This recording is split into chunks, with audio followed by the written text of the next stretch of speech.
2 സഹസ്രാബ്ദങ്ങൾക്ക് മുൻപ് ഗലീലിയിലെ നാട്ടിൻപുറങ്ങളിൽ ദൈവസ്നേഹത്തിന്റെ പുതിയ സദ്വാർത്തയുമായി ഈശോയും ശിഷ്യരും സഞ്ചരിച്ചിരുന്നു. പാപികളെ മാനസാന്തരപ്പെടുത്തിയും രോഗികളെ സുഖമാക്കിയും വേദനിക്കുന്നവർക്ക് സാന്ത്വനം പകർന്നും പുതിയൊരിതിഹാസം രചിച്ച അവിടുന്ന് ആ സ്നേഹ സന്ദേശം ലോകത്തിന് മുഴുവൻ നൽകുന്നതിനായി ചുമതലപ്പെടുത്തിയത് തൻ്റെ ശ്ലീഹന്മാരെയാണ്. ആ ശ്ലീഹന്മാരിലൂടെയാണ് വിവിധ പാരമ്പര്യങ്ങൾ രൂപം കൊണ്ടത്. ഇവിടെ ഈ ഭാരതത്തിൽ മാർത്തോമാ ശ്ലീഹായുടെ പിന്മുറക്കാരായി ലോകത്തിനു മുന്നിൽ ക്രിസ്തുവിന് സാക്ഷി നൽകുന്ന അനേകർ.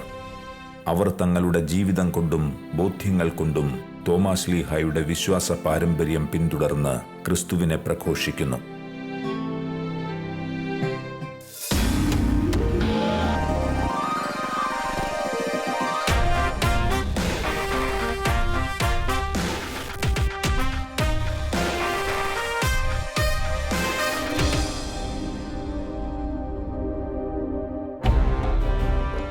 ചെന്നൈ സീറോ മലബാർ മിഷൻ ആരംഭം കുറിച്ചിട്ട് 4 പതിറ്റാണ്ടുകളോടടുക്കുന്നു.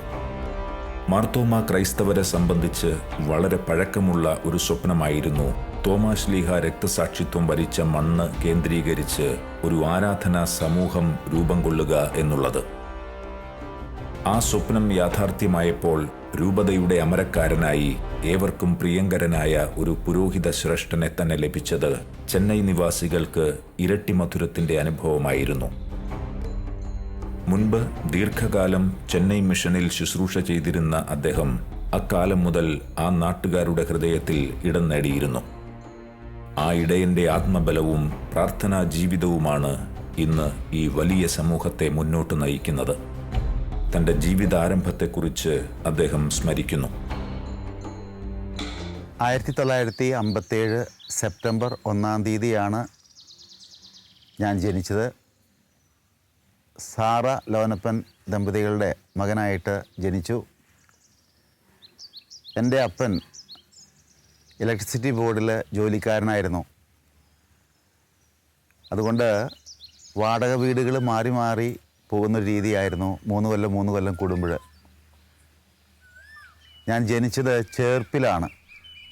വീടുകൾ വാടകയ്ക്ക് എടുക്കുമ്പോൾ എപ്പോഴും അമ്മ പ്രത്യേകം ശ്രദ്ധിച്ചിരുന്നു, പള്ളിയുടെ അടുത്തായിരിക്കണം വീട്, പള്ളിയിൽ പോകാനുള്ള സൗകര്യം അതിന് വളരെയധികം ഊന്നൽ കൊടുത്തിരുന്നു അമ്മ. വടക്കാഞ്ചേരിയിൽ താമസിച്ചപ്പോൾ അന്ന് ഞാൻ കൊച്ചുകുട്ടിയായിരുന്നു. ഒരു മഠത്തിൻ്റെ വളരെ അടുത്തായിരുന്നു താമസിച്ചിരുന്നത്, തൊട്ട അയലക്കമായിരുന്നു.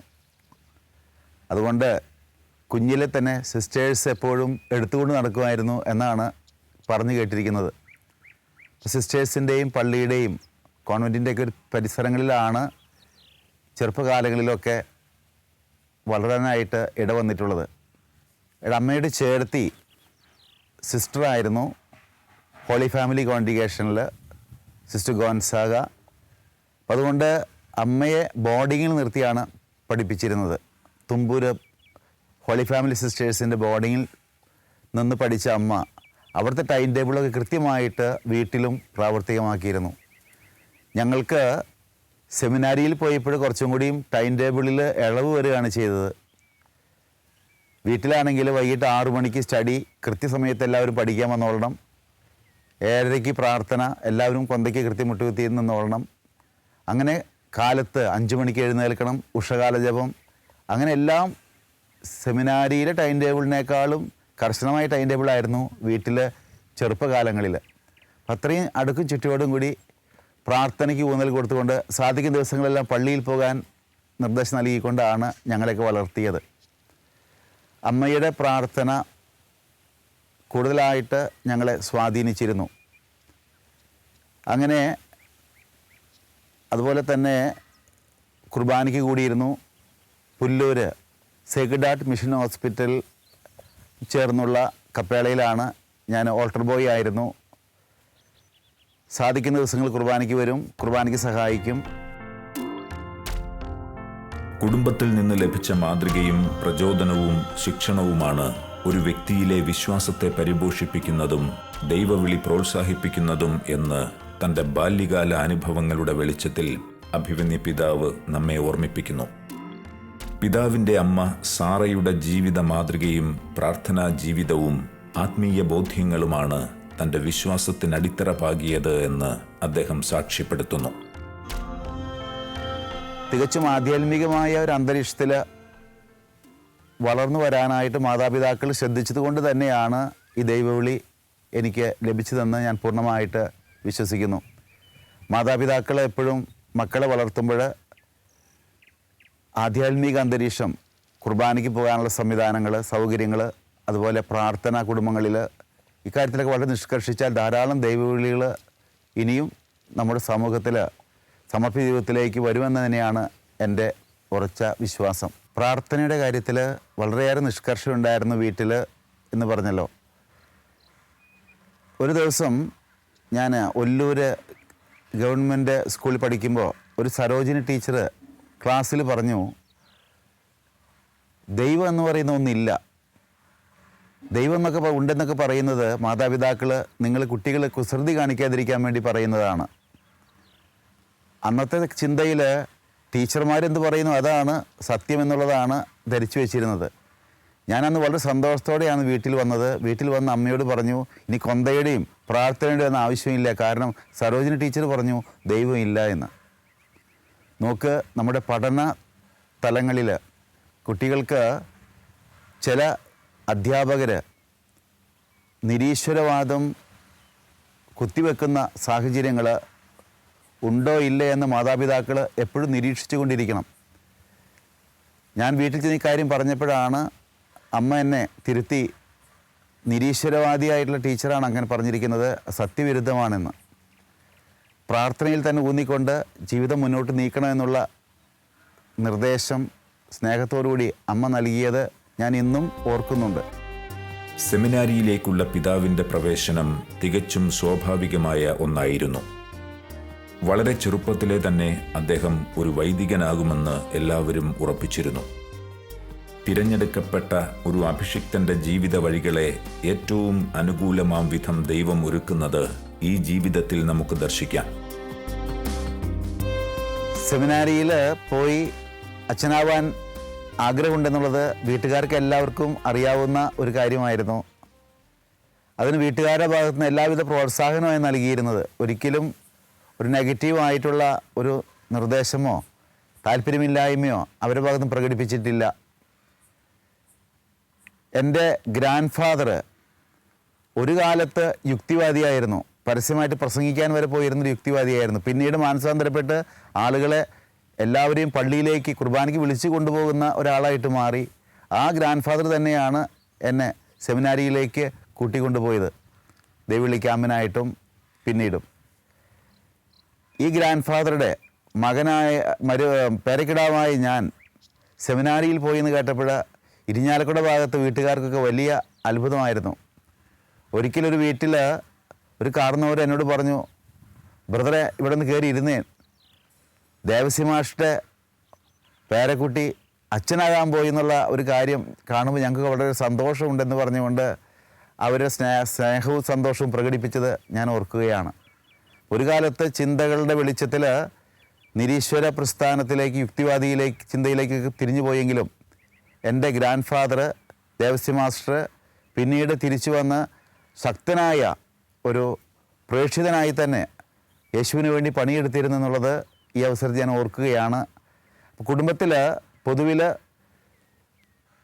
കുർബാനയോടും വൈദികരോടും ദൈവവിശ്വാസത്തോടൊക്കെ വളരെ പോസിറ്റീവായിട്ട് ഉള്ള ഒരു മനോഭാവമായിരുന്നു. ആ വീട്ടുകാരുടെ പ്രോത്സാഹനം എല്ലാം കൊണ്ടും എനിക്ക് സെമിനാരിയിലേക്ക് പോകാനായിട്ടും സെമിനാരിയിൽ മുന്നോട്ട് നീങ്ങാനായിട്ടും വലിയൊരു ശക്തിയായിരുന്നു, പ്രേരണയായിരുന്നു. വീട്ടിൽ നിന്നും എനിക്ക് വേണ്ടി ശക്തമായ പ്രാർത്ഥന ഉണ്ടായിരുന്നു എന്നുള്ളതും വലിയൊരു കാര്യമാണ് ഈ വൈദിക പരിശീലന കാലഘട്ടത്തിൽ. 9ാം ക്ലാസ്സിൽ പഠിക്കുമ്പോഴാണ് ഞാൻ CMI കോൺഗ്രിഗേഷനിൽ എൽത്തുരുത്ത് കൊവേന്തയിലാണ് ആദ്യമായിട്ട് ദൈവവിളി ക്യാമ്പിന് പോയത്. അവിടെ പള്ളിയിൽ മുട്ടുകുത്തി തീരുമാനമെടുത്തു, അച്ഛനാവുക തന്നെ കർത്താവിന് വേണ്ടി പൂർണ്ണമായിട്ട് സമർപ്പിക്കാനുള്ള തീരുമാനം അന്ന് കൈക്കൊണ്ടതാണ്. 9ാം ക്ലാസ് കഴിഞ്ഞ് വീണ്ടും 10ാം ക്ലാസ് കഴിഞ്ഞ് സെമിനാരിയിൽ ചേർത്തേണ്ട സമയം വന്നപ്പോൾ എൻ്റെ ഗ്രാൻഡ് ഫാദർ എന്നെ തോപ്പിലെ സെമിനാരിയിലാണ് ദൈവവിളി ക്യാമ്പിന് കൊണ്ടുപോയത്. അങ്ങനെയാണ് തൃശ്ശൂർ രൂപതയ്ക്ക് വേണ്ടി ഞാൻ മൈനസ് സെമിനാരിയിൽ ചേരുന്നത്. സെമിനാരിയിൽ എന്നെ എല്ലാവർക്കും വലിയ കാര്യമായിരുന്നു. മിക്കവാറും മൈനസ് സെമിനാരിയിൽ 3 വർഷത്തിൽ ബീഡിലാക്കി, അല്ലെങ്കിൽ ബ്രദേഴ്സിൻ്റെയൊക്കെ ചാർജ് റെക്ടച്ചനും മറ്റും എന്നെ ഏൽപ്പിച്ചിരുന്നു. ഫിലോസഫിയിൽ വന്നപ്പോഴും തിയോളജിയിൽ വന്നപ്പോഴും അവിടുത്തെ ക്ലാസ് ലീഡറാക്കുന്നൊരു രീതി എല്ലാവരുടെ ഭാഗത്തു നിന്നും അംഗീകാരവും സ്നേഹവും ലഭിച്ചെന്നുള്ളത് വലിയ ഒരു ദൈവപരിപാലനയായിരുന്നു. ഞാനും സാധിക്കുന്നത്ര ബോധത്തോടു കൂടി ജോലികൾ ചെയ്തു തീർക്കാൻ ശ്രമിച്ചിരുന്നു. ആരെയും വിഷമിപ്പിക്കാതെ ആവുന്നത്ര സ്നേഹത്തോടെ എല്ലാവരോടും പെരുമാറാൻ ശ്രമിച്ചിരുന്നു എന്നുള്ളതും ഞാൻ ഓർക്കുന്ന കാര്യം തന്നെയാണ്. എനിക്ക് തോന്നുന്നു, ഞാൻ 4ഓ 5ഓ ക്ലാസ്സിൽ പഠിക്കുന്ന സമയത്താണ് ഞങ്ങളുടെ മൂത്ത സഹോദരനായ ജോബി ചേട്ടൻ സെമിനാരിയിലേക്ക് പോകുന്നത് സങ്കടമായിരുന്നെങ്കിലും പിന്നീട് പലപ്പോഴും തിരിച്ചു വരുന്ന ഓരോ അവസരം ജോബി ചേട്ടനെ പറ്റി പല നല്ല നല്ല കാര്യങ്ങളും കേൾക്കുമ്പോഴും ഒത്തിരി അഭിമാനം ഉണ്ടായിട്ടുണ്ട്. എനിക്കത് ഒത്തിരി പ്രചോദനം ഉണ്ടായിട്ടുണ്ട്. ഞാൻ ഈ ദൈവവിളി തിരഞ്ഞെടുക്കുന്നത് ഒത്തിരി ലേറ്റ് ഒക്കേഷനാണ്. MSc കഴിഞ്ഞു, BEd കഴിഞ്ഞതിന് ശേഷമാണ് ഞാൻ കോൺവെൻറ്റിലേക്ക് പോകുന്നത്. അപ്പോൾ ഇതിന് എൻ്റെ മനസ്സിൽ ലോകത്തിൻ്റേതായ ഒത്തിരി നേട്ടങ്ങളുണ്ടെങ്കിലും എൻ്റെ ആങ്ങളയുടെ ജോബി അച്ഛൻ്റെ സ്വാധീനം വളരെ ശക്തമായിട്ടുണ്ട്. ഒപ്പം കുടുംബാന്തരീക്ഷവും ദൈവത്തിലേക്കുള്ള ഒരു ഫെയ്ത്ത്, വിശ്വാസത്തിൽ വളരാനുള്ള ഒരു വലിയ ശക്തിയായിരുന്നു.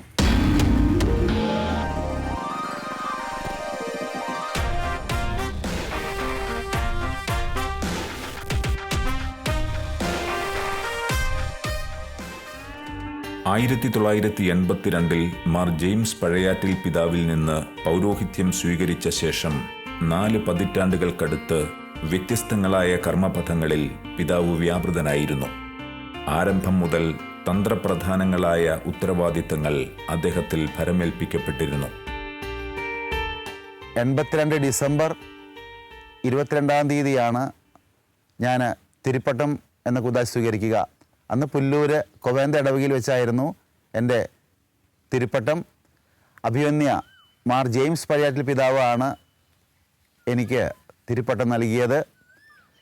പിതാവും വളരെയേറെ സ്നേഹത്തോടുകൂടി ഞങ്ങളെ കാത്തുപരിപാലിച്ചിരുന്നു. 1982 ഡിസംബർ 22-ാം തീയതി തിരുപ്പട്ടം സ്വീകരിച്ച് ആളൂർ ഇടവകയിലാണ് കൊച്ചച്ഛനായിട്ട് 2 കൊല്ലം ഞാൻ സേവനം ചെയ്തത്. അതിനുശേഷം മൈനസ് സെമിനാരിയിൽ ഒരു 6 മാസത്തോളം ശുശ്രൂഷ ചെയ്തു, ബ്രദേഴ്സിൻ്റെ കാര്യങ്ങളെല്ലാം നോക്കിക്കൊണ്ട്. പിന്നെയാണ് റോമിലേക്ക് 2 വർഷം എക്ലേസിയോളജി പഠിക്കാനായിട്ട് ഞാൻ പോയത്. അവിടെ എക്യുമേനിസമാണ് ഞാൻ സ്പെഷ്യലൈസ് ചെയ്ത് 2 വർഷം ലൈസൻഷ്യേറ്റ് ചെയ്താണ് തിരിച്ചു വന്നത്. തിരിച്ചു വന്നിട്ട് കയ്പമംഗലം ഇടവകയിൽ അത് വളരെ പ്രശ്നരൂക്ഷിതമായൊരു അന്തരീക്ഷമായിരുന്നു. അവിടെ ഇടവക 2 ഗ്രൂപ്പായിട്ട് തിരിഞ്ഞു നിന്നുകൊണ്ട് ഭയങ്കര വഴക്കും പ്രശ്നങ്ങളൊക്കെ നടക്കുന്ന കാലം. ബിഷപ്പിനെതിരെ 6 സിവിൽ കേസ് ഇടവകക്കാർ ഒന്നിച്ച് കൊടുത്തിരിക്കുന്നൊരു കാലഘട്ടത്തിലാണ് എന്നോട് വികാരിയായിട്ട് വെക്കുന്നത്. അവിടെ നിലവിലുണ്ടായിരുന്ന അച്ഛൻ പോകാൻ കൂട്ടാക്കാത്ത അവസ്ഥ, ജനങ്ങൾ മുഴുവൻ അച്ഛൻ്റെ കൂടെ. ഞാൻ ചെന്നപ്പോൾ എന്നെ ജയ് വിളിച്ചുകൊണ്ട് ഈ അച്ഛനോട് കടന്നു വരരുതെന്ന് പറഞ്ഞുകൊണ്ട് ജയ് വിളിക്കുന്ന അവസ്ഥയിലാണ് ഞാൻ സൂട്ട് കേസുമായിട്ട് ആദ്യമായിട്ട് ഒരു ഇടവക ശുശ്രൂഷയ്ക്കായിട്ട് കടന്നു വരുന്നത്.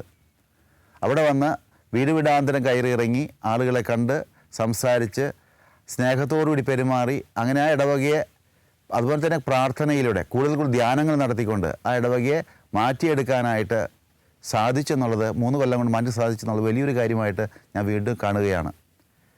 അവിടെ നിന്നും ചേലൂർ ഇടവകയിലേക്ക് 3 ട്രാൻസ്ഫർ 3 കൊല്ലം അവിടെ പ്രവർത്തിക്കുന്നു.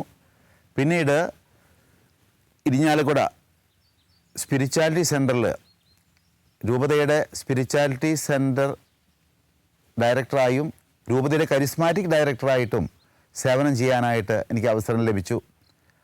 ആ അവസരത്തിൽ ഞാൻ ചില കാര്യങ്ങളെല്ലാം സൂചിപ്പിച്ചുകൊണ്ടൊരു ലേഖനം എഴുതിയത് വലിയൊരു വിവാദത്തിന് തിരികൊളുത്തി. കരിസ്മാറ്റിക് പ്രസ്ഥാനം ഒത്തിരിയേറെ നന്മകൾ ചെയ്യുന്നുണ്ടെന്ന് ഉറച്ച ബോധ്യമുള്ള വ്യക്തിയാണ് ഞാൻ. അതേസമയത്ത് അല്പസ്വല്പ പോരായ്മകൾ, ചിലപ്പോൾ അന്ധവിശ്വാസം കലർന്ന ചില മേഖലകൾ ചൂണ്ടിക്കാണിച്ചുകൊണ്ട് ചെറിയ ലേഖനം എഴുതിയത് വളരെ വിവാദമുണ്ടാക്കിയെങ്കിലും ഞാൻ ഇന്ന് ഉറച്ച് വിശ്വസിക്കുന്നു, സഭ എപ്പോഴും പരിശുദ്ധാത്മാവിനാൽ നയിക്കപ്പെടുന്ന സഭയാണ്. അതിനൊരു കോട്ടവും സംഭവിക്കുകയില്ല. ആരൊക്കെ എന്തൊക്കെ ചെയ്താലും സഭയ്ക്ക് ഒരു കോട്ടവും ഉണ്ടാകില്ല. അത് ആത്മാവിനെ നയിക്കുന്നതാണ്. അല്പസ്വല്പ പോരായ്മകൾ കണ്ടാൽ അത് തിരുത്താൻ നമ്മൾ എളിമയോടെ തയ്യാറാകുന്നതാണ് നല്ലതെന്നാണ് ഇപ്പോഴും ഞാൻ ചിന്തിക്കുക. ഇപ്പോൾ ആധുനിക തലങ്ങളിൽ മാധ്യമങ്ങൾ ഒരു കൊച്ചു കാര്യം എടുത്ത് ഹൈലൈറ്റ് ചെയ്ത് പെരുപ്പിച്ച് കുറേ നുണയും പൊരുപ്പും തൊങ്ങലും കൂട്ടി ചേർത്ത് മാധ്യമങ്ങളിലൂടെ അവതരിപ്പിച്ച് സഭയെ താറടിക്കാനുള്ള ശ്രമങ്ങളൊക്കെ നടക്കുന്നുണ്ട്. ഇവിടെയൊക്കെ എന്തെങ്കിലും പോരായ്മകളുണ്ടെങ്കിൽ അത് തിരുത്താൻ നമ്മൾ തയ്യാറാവുക. ആ കാലഘട്ടത്തിലാണ് അന്നത്തെ ഇരിങ്ങാലക്കുട രൂപത അധ്യക്ഷൻ മാർ ജെയിംസ് പഴയാറ്റിൽ പിതാവ് വലിയ ഒരു ഉത്തരവാദിത്വം അദ്ദേഹത്തെ ഭരമേൽപ്പിക്കുന്നത്. ഇരിങ്ങാലക്കുട രൂപതയുടെ മേൽനോട്ടത്തിൽ മുന്നേറിയിരുന്ന ചെന്നൈ മിഷന്റെ ചാപ്ലിനായുള്ള ദൗത്യമായിരുന്നു അത്. 1997 ആദ്യമായി പുതിയ ദൗത്യവുമായി ചെന്നൈക്ക് തിരിച്ച അദ്ദേഹത്തിന്റെ ജീവിതത്തിൽ ആ യാത്ര ഒരു വഴിത്തിരിവായി മാറുകയായിരുന്നു. നിരവധി പ്രതിബന്ധങ്ങൾ അദ്ദേഹത്തെ കാത്തിരുന്നുവെങ്കിലും പ്രാർത്ഥനയുടെ പിൻബലത്തിൽ അദ്ദേഹം അവയെല്ലാം അതിജീവിച്ചു. ഇന്നോളവും ആ പ്രാർത്ഥനാ മാതൃകയാണ് ഈ വിശ്വാസ സമൂഹത്തെ മുന്നോട്ട് നയിക്കുന്നത്. എൻ്റെ പ്രായമുള്ള അമ്മ 87 വയസ്സുണ്ട്. ആര് അമ്മയുടെ അടുത്ത് പോയി ചോദിച്ചാലും എങ്ങനെയുണ്ട്, സുഖമാണോ, സന്തോഷമാണോ? എപ്പോഴും സന്തോഷമാണ്, സുഖമാണ്, എല്ലാവരും നന്നായിട്ട് നോക്കുന്നു. ഇത് മാത്രമേ അമ്മയ്ക്ക് പറയാനുള്ളൂ. എന്തെങ്കിലും പ്രയാസം? ഒരു പ്രയാസവും ഇല്ല. കാരണം എപ്പോഴും പറയും, എനിക്ക് അന്തോണിസ് പുണ്യാളിലും മാതാവും കൂട്ടുണ്ട്. ആര് എന്ന് ചോദിച്ചാലും അമ്മയ്ക്ക് പറയാനുള്ള കാര്യം ഇതാണ്, മാതാവും അന്തോണിസ് പുണ്യവാനും എനിക്ക് തുണയുണ്ട്. അതുകൊണ്ട് എനിക്ക് ഒന്നൊരു പ്രശ്നമില്ല. ഈ ഒരു ചിന്ത മകനായ എൻ്റെ ഉള്ളിലും തറഞ്ഞ് കയറിയിട്ടുണ്ട്. ചെന്നൈയിൽ ഞാൻ വന്നപ്പോൾ തന്നെ ഇവിടെയും പ്രശ്നങ്ങളായിരുന്നു. അയനാവരം പാസ്റ്റർ സെൻ്റർ ഇരിക്കുന്ന സ്ഥലത്ത് 2 ആൾ ഹൈറ്റിലുള്ള ഒരു വലിയ കുഴി ആണ് ഉണ്ടാക്കിയിരിക്കുന്നത് കെട്ടിടം പണിയാനായിട്ട്. പക്ഷേ പെട്ടെന്നൊരു മഴ പെയ്തു, കെട്ടിടം പണി ബ്ലോക്കായി, ഒന്നും ചെയ്യാൻ പറ്റാത്ത അവസ്ഥയിലായി. ഇവിടെ ആളുകൾ തമ്മിൽ പ്രശ്നമായി. അങ്ങനെ ഒരു പ്രതിസന്ധി നിൽക്കുന്ന സമയത്താണ് എന്നെ ചെന്നൈ മിഷനിലേക്ക് ജെയിംസ് പിതാവ് പറഞ്ഞയക്കുന്നത്. ഞാനിവിടെ വന്നപ്പോൾ എന്താണ് ചെയ്യേണ്ടതെന്ന് എനിക്ക് ഒരു പിടിയില്ലാത്തൊരവസ്ഥയാണ്. ഞാൻ ആദ്യമായിട്ട് ചെയ്തത് അന്തോണിസ് പുണ്യവാൻ്റെ ഒരു നൊവേന ചൊവ്വാഴ്ചകളിൽ ആരംഭിച്ചു. അന്തോണിസ് പുണ്യവാൻ്റെ ജീവചരിത്രം ഞാൻ വായിച്ച് പഠിച്ചപ്പോൾ എനിക്ക് മനസ്സിലായി 2 കാര്യങ്ങളാണ് വിശുദ്ധ അന്തോണീസ് ഊന്നൽ കൊടുത്തിരുന്നത്. ഒന്ന് മരിയ ഭക്തി, മറ്റൊന്ന് പരിശുദ്ധ കുർബാനയോടുള്ള ഭക്തി. ഈ 2 തലങ്ങളും ഞാനും മുറുകെ പിടിക്കാൻ തുടങ്ങി. പല പള്ളികളിലും സെൻറ്റ് ആൻ്റണീസിൻ്റെ നാമധേയത്തിലുള്ള പള്ളികളിൽ ആളുകൾ ഒരുമിച്ച് കൂടുന്നത് തമിഴ്നാട്ടിൽ എവിടെയും കാണാൻ സാധിക്കും. കേരളത്തിലാണെങ്കിലും അതേ അനുഭവം തന്നെയാണ്. എന്തുകൊണ്ടാണ് സെൻറ്റ് ആൻ്റണീസ് വഴിയായിട്ട് ഇത്രയേറെ അത്ഭുതങ്ങൾ ഈശോ അനുവദിക്കുന്നത്? അന്തോണിസ് പുണ്യവാൻ്റെ ജീവിതത്തിൽ പ്രത്യേകത എന്താണെന്ന് ഞാൻ ശ്രദ്ധിച്ചു. മരിയ ഭക്തിയിലും അതുപോലെ തന്നെ പരിശുദ്ധ കുർബാനയോടുള്ള ഭക്തിയിലും മുന്നിട്ട് നിന്ന വ്യക്തിയാണ് വിശുദ്ധ അന്തോണീസ് എന്ന് എനിക്ക് ബോധ്യമായി. മാതാവിൻ്റെ മാധ്യസ്ഥ യാചിച്ച് പ്രാർത്ഥിക്കാനും അതുപോലെ തന്നെ പരിശുദ്ധ കുർബാനയ്ക്ക് ഊന്നൽ കൊടുത്തുകൊണ്ട് കുർബാനയെക്കുറിച്ച് പഠിപ്പിക്കാനും കുർബാനയെക്കുറിച്ച് ക്ലാസ്സുകൾ കൊടുക്കാനും അങ്ങനെ ആ ഒരു തലത്തിൽ ഞാൻ എൻ്റെ ശ്രദ്ധ കേന്ദ്രീകരിച്ചു ചെന്നൈ സീറോ മലബാർ മിഷനിലായിരുന്നപ്പോൾ. നിങ്ങൾക്കറിയാം, ഈ ഹോസൂർ രൂപത ഇവിടെ രൂപം കൊണ്ടത് ചെന്നൈ മിഷൻ ആരംഭിച്ച് 34 വർഷങ്ങൾ പിന്നിട്ടിട്ടാണ്. 34 വർഷങ്ങൾ പലരുടെ ഭാഗത്തുനിന്നും ശ്രമങ്ങളുണ്ടായി. ഇവിടെയുള്ള സീറോ മലബാർ മക്കൾക്കായിട്ട് രൂപത വേണമെന്ന്. പക്ഷേ നടന്നില്ല. 2017 മെയ് മാസത്തിൽ ചെന്നൈയിലുള്ള അമ്മമാർ എല്ലാവരും ഒരുമിച്ച് കൂടിക്കൊണ്ടൊരു തീരുമാനം എടുക്കുകയാണ് ചെയ്തത്. മെത്രാന്മാരൊക്കെ ശ്രമിച്ചിട്ടൊന്നും കാര്യം നടക്കുന്നില്ല, ഒരു രൂപത അവിടെ വരുന്നില്ല, ഞങ്ങളൊരു കാര്യം ചെയ്യാൻ പോവാണ്. അവർ തീരുമാനമെടുത്തു. മെയ് മാസം മുതൽ ഒക്ടോബർ വരെയുള്ള മാസങ്ങളിൽ 1,00,000 ജപമാല ചൊല്ലിക്കൊണ്ട് മാതാവിൻ്റെ മാധ്യസ്ഥം യാചിക്കാൻ പോവാണ് ഈ ലക്ഷ്യം പൂർത്തീകരിക്കാനായിട്ട്. അമ്മമാർ ഓരോരുത്തരായിട്ട് ജപമാല വീതിച്ചെടുത്തു. 100ഉം 150ഉം ജപമാലകൾ ചൊല്ലിയിട്ടുള്ള അമ്മമാർ ചെന്നൈയിലുണ്ട്. അവരെന്നോട് പറഞ്ഞിട്ടുള്ള കാര്യമാണത്. അവർ മാതാവിന് കട്ട് ഡേറ്റും കൊടുത്തു. ഒക്ടോബർ 18-ാം തീയതി ബസൻ നഗർ പള്ളിയിൽ ഈ ജപമാല യജ്ഞത്തിൻ്റെ സമാപനം അവർ മെയ് മാസത്തിൽ തന്നെ തീരുമാനിച്ചു. അവർ ജപമാല ചൊല്ലാൻ ആരംഭിച്ചു. അത്ഭുതം എന്നോണം ഒക്ടോബർ 9-ാം തീയതി 2017 ഒക്ടോബർ 9-ാം തീയതി ഫ്രാൻസിസ് മാർപ്പാപ്പ ചെന്നൈയിൽ ഹോസൂർ രൂപത പ്രഖ്യാപിക്കുകയാണ് ഉണ്ടായത്. മാതാവിൻ്റെ മാധ്യസ്ഥം യാചിച്ചാൽ നടക്കാത്ത ഒരു കാര്യമില്ലെന്നുള്ളത് ചെന്നൈയിലെ അമ്മമാർക്ക് മാത്രമല്ല എല്ലാവർക്കും ബോധ്യമായി. ഞാനും അതിൽ ഉറച്ച് വിശ്വസിക്കുന്നു. മാതാവിൻ്റെ സംരക്ഷണയിലാണ് ഈ രൂപത മുന്നോട്ട് നീങ്ങിക്കൊണ്ടിരിക്കുന്നത്. ചെന്നൈയിൽ ചാപ്ലിനായിട്ട് വന്ന് പ്രവർത്തിച്ച കാലഘട്ടങ്ങളിലെല്ലാം ഈ വിശുദ്ധ അന്തോണീസിൻ്റെ നൊവേന ചൊല്ലിക്കൊണ്ട് മാതാവിൻ്റെ മാധ്യസ്ഥം യാചിച്ചുകൊണ്ട് പരിശുദ്ധ കുർബാനയുടെ മുമ്പിൽ കുത്തിയിരുന്നു കൊണ്ട് പ്രാർത്ഥനയിൽ മാത്രം ഊന്നി നീങ്ങിയ ഒരു 8 വർഷമാണ് എൻ്റെ ഓർമ്മയിൽ ഇപ്പോൾ ഞാൻ അയവിറക്കുന്നത്. പ്രത്യേക ഒരു പ്ലാനും പദ്ധതിയും ഇല്ലായിരുന്നു. എങ്ങോട്ട് പോകണം, എങ്ങനെ പോകണമെന്ന്, എങ്ങനെ കാര്യങ്ങൾ നീക്കണമെന്ന് ഒരു ഐഡിയയും ഇല്ലായിരുന്നു. പക്ഷെ ദൈവത്തിൻ്റെ പരിപാലന പുറകോട്ട് തിരിഞ്ഞ് നോക്കുമ്പോൾ കാണാൻ സാധിക്കുന്നു. ഈ കാലയളവിൽ 10-16 സ്ഥലങ്ങളിൽ സ്വന്തമായ സ്ഥലങ്ങളും പള്ളികളും എല്ലാം ഉണ്ടായി എന്നുള്ളത് പുറകോട്ട് തിരിഞ്ഞ് നോക്കുമ്പോൾ അത്ഭുതത്തോടെയാണ് നോക്കിക്കാണുവാനായിട്ട് സാധിക്കുക. ഇതൊന്നും കൃത്യമായിട്ടുള്ള പ്ലാനും പദ്ധതിയും രൂപം കൊടുത്ത് ഉണ്ടാക്കിയിട്ടുള്ളതല്ല. ദൈവത്തിൻ്റെ പരിപാലനയിൽ ഓരോ സ്ഥലങ്ങളിൽ വ്യക്തികൾ ഒരുമിച്ച് കൂടി അവർ തീരുമാനമെടുത്തു, പണം സമാഹരിച്ചു, പള്ളികൾ കെട്ടിപ്പടുത്തു. ദൈവത്തിൻ്റെ പ്ലാനുകളും പദ്ധതികളും അത് ദൈവം ഭവനം പണിയുന്നുണ്ടെങ്കിൽ മാത്രമാണ് അധ്വാനം ഫലമണിയുകൾ എന്നുള്ളത് വീണ്ടും നമ്മളെ ഓർപ്പിക്കുന്നൊരു സത്യമാണ്.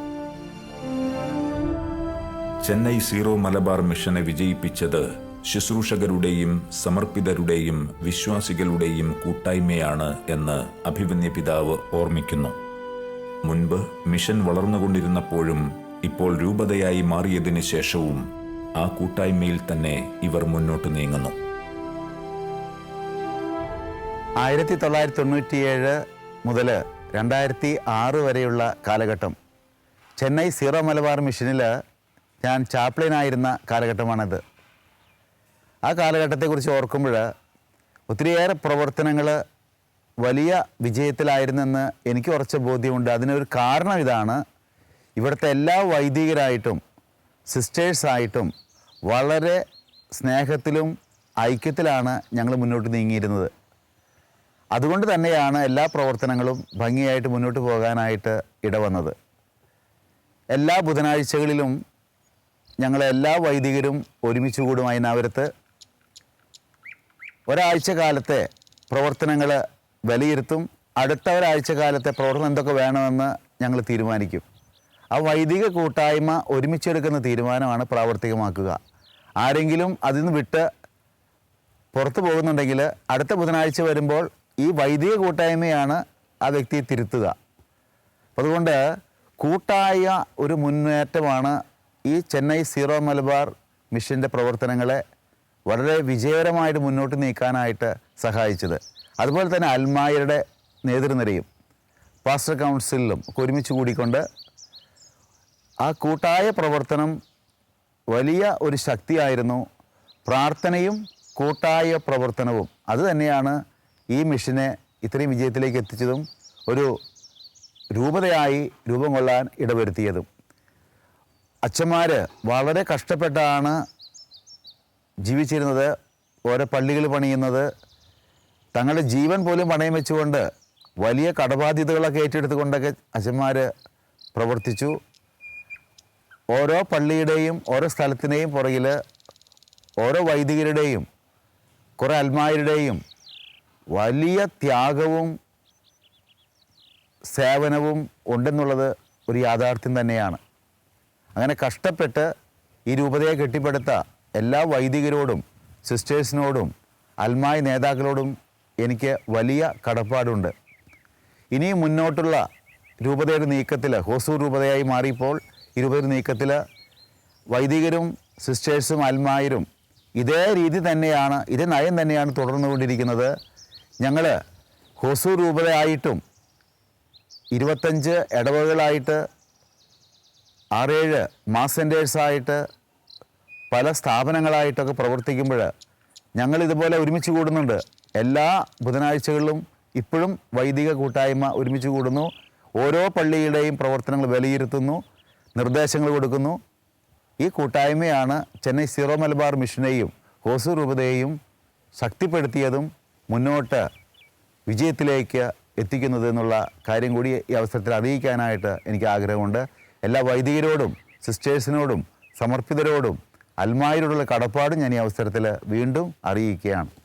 മാർത്തോമാ ശ്ലീഹായുടെ പ്രത്യേകമായ മാധ്യസ്ഥ സഹായമുള്ള ഒരു വിശ്വാസി സമൂഹമാണ് ഹൊസൂർ രൂപതയിലേത് എന്നുള്ളത് നിസ്തർക്കമാണ്. തോമാസ് ശ്ലീഹായുടെ നിണഭൂമിയിൽ ഒരു മാതൃകാ വിശ്വാസി സമൂഹം രൂപം കൊള്ളുക എന്നുള്ളത് ആദിയിലേയുള്ള ഒരു ദൈവിക പദ്ധതിയായിരുന്നു. കാലത്തിന്റെ പൂർത്തീകരണത്തിൽ അത് സംഭവിച്ചപ്പോൾ മാർത്തോമാ നസ്രാണികൾക്ക് മുഴുവൻ അഭിമാനിക്കാം. ഒപ്പം ഏറ്റവും അനുയോജ്യനായ ഒരു ഇടയനെ ദൈവം തിരഞ്ഞെടുത്തതിൽ അവിടുത്തേക്ക് നന്ദി പറയുകയും ചെയ്യാം.